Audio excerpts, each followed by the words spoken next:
What is the main structure of the membrane switch panel? The membrane switch panel is an operating system that integrates key functions, indicator elements, and instrument panels. The main structure of the membrane switch panel is generally composed of a membrane button panel and a membrane circuit. The thickness of the membrane switch pattern overlay is generally controlled at about 125 to 0.5 millimeters.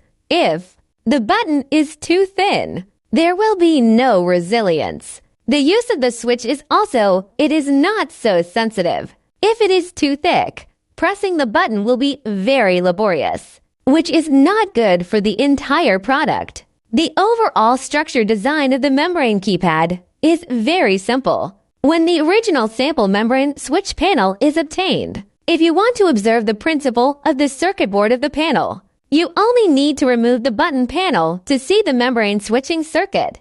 More info visit www.jcftechnology.com.